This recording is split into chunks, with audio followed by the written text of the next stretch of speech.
the news cycle has returned to its default state of erratic turbulence. I am your anchor tonight. The week has been productive in the sense that many things have occurred and very few have been resolved. We begin with the news that the US and Iran have reached a deal that leaves everyone involved feeling slightly less secure than before. The officials called it a stabilization effort. The conflict itself remains essentially identical to its previous iteration. Meanwhile, NASA has released photos of merging galaxy clusters, reminding us that cosmic collisions are inevitable and largely unconcerned with our quarterly earnings reports. We have a full desk tonight. I will be joined by the ever-observant Victoria and the inevitably correct Ronald to dissect why we remain so singularly focused on the wrong variables. It is Thursday, June 18, 2026. The atmospheric pressure is dropping. Please adjust your expectations accordingly.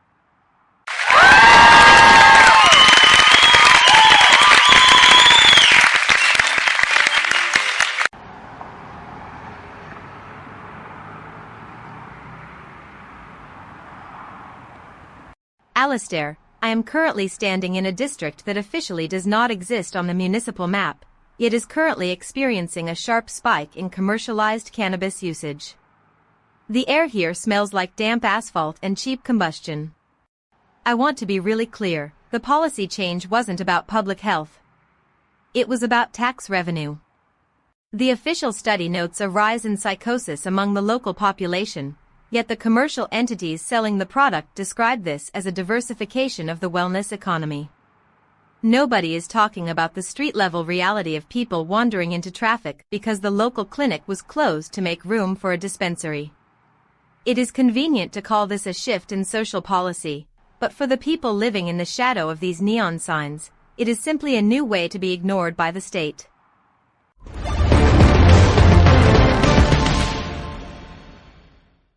Victoria, your commitment to the human cost is charming, but you are failing to look at the board.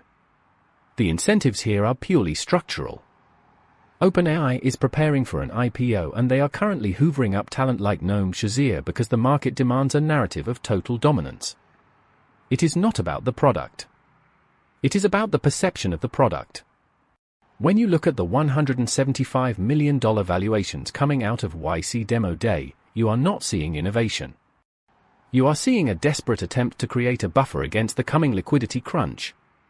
You find the commercialization of psychosis tragic. I find it an unavoidable outcome of a system that has run out of new markets to colonize. The play is obvious, and frankly, the fact that you find this cold is the only thing keeping your signal relevant.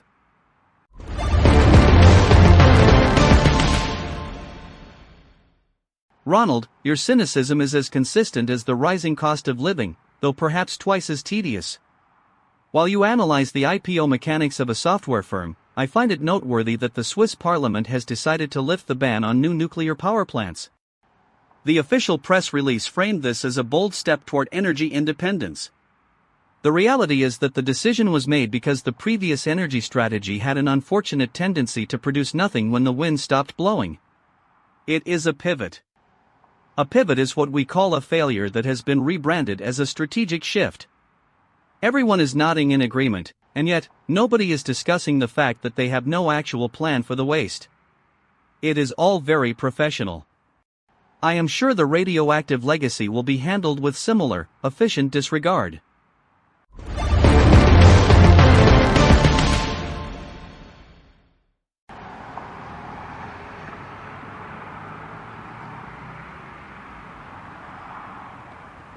Alistair, I wish I could share your appreciation for the architectural beauty of these institutional failures, but I am standing next to a crocodile enclosure where a 3-year-old was just mauled. The authorities are calling it a security breach. The father is calling it a tragedy. I am calling it what it is, a complete breakdown of basic supervision. It is interesting, isn't it? We have the technology to monitor galaxy clusters millions of light years away, yet we cannot keep a toddler away from a reptile designed by evolution to be the perfect killing machine. Nobody wants to talk about the lack of oversight at the facility. They only want to talk about the legal liability of the owner.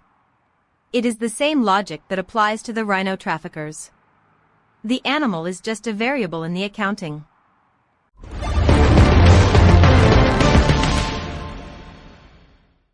Victoria, you are describing a failure of management, which is an asset class problem, not a moral one.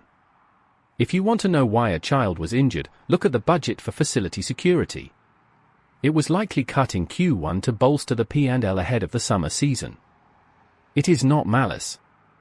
It is math. The rhino horn trafficking case you mentioned is similar. The mastermind received a fine that essentially functions as a licensing fee for his previous illegal operations. The legal saga lasted 16 years, which is roughly the time it takes for a startup to go from seed to acquisition. The incentives ensure that crime is just another vertical integration strategy. If you don't like the outcome, you don't complain to the court. You complain to the investors who demanded those specific quarterly returns.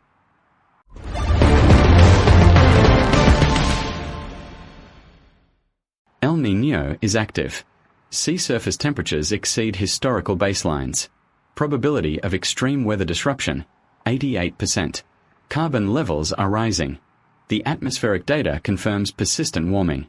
Probability of regional climate displacement, 94%. The satellites report increased cloud cover over the Pacific. The thermal expansion of the oceans is accelerating. Probability of coastline infrastructure loss, 72%. The sensors show sustained moisture transport towards the interior. The planetary equilibrium is shifting beyond known parameters. Probability of systemic agricultural failure, 61%. There is no predictive model for the current instability. The historical data has reached a point of obsolescence. The hardware is running at capacity. All systems are reporting within acceptable operational limits. You should remain indoors when the warnings are issued. The sky is currently indifferent to your requirements. Do not expect the horizon to provide any further updates.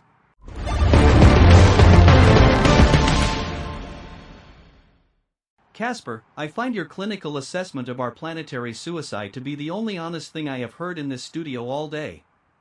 It is an interesting experience to be told by a server rack that my existence is an edge case in a series of failing environmental calculations. I suppose I should be flattered that I am still being simulated at all. The Pentagon has backed off its plans to dismantle the ocean monitoring system, mostly because the Senate realized that knowing where the water is might be useful when the water starts rising into the parliamentary basements. The system is currently described as intact. I suspect the word intact is doing the same heavy lifting as unprecedented.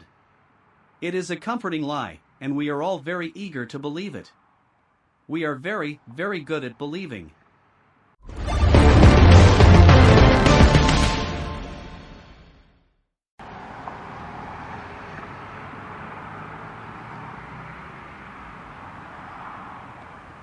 Alistair, I find it fascinating that we discuss the ocean as a variable in a military budget while I am sitting here in Barbados, listening to the Prime Minister talk about reparations for slavery. It is not an abstract historical debate. It is a demand for the accounting of 3 centuries of extraction. The manifesto is clear. The harm done is documented. Yet, the global powers are treating this like a request for a Series B funding round. They want to know the ROI. They want to know if a payout will settle the debt. It is the height of arrogance to think that centuries of systemic theft can be resolved with a transfer of capital. The people I am speaking with here don't want a settlement. They want the truth of the system to be recognized as a crime. That is the one thing no bank can pay for.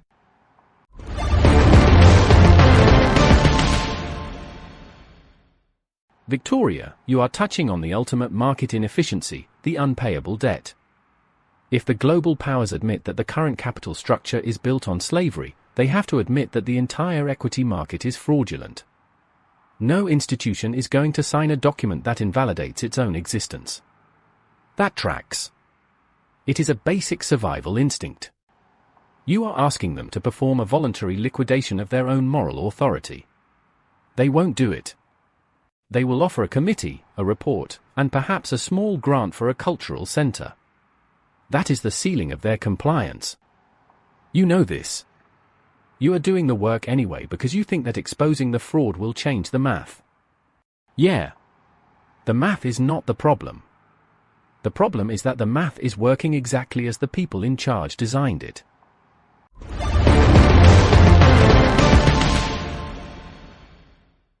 Ronald, your insistence that we are all just trapped in an accounting error is remarkably consistent. It is almost as if you have never encountered a variable that wasn't a spreadsheet. Speaking of variables, the tech sector is currently obsessed with slow tech, an attempt to fix the attention crisis created by the very devices they sold us last year. They are selling us the cure for the poison they actively marketed as nutrition. The slogan is, "Take back your time." It is a product. You can buy the ability to ignore your own life, provided you pay the monthly subscription fee. It is brilliant, really. We have reached the point where we pay corporations to save us from the corporations that own us. It is not a crisis. It is a growth opportunity. Please, keep buying your own freedom back.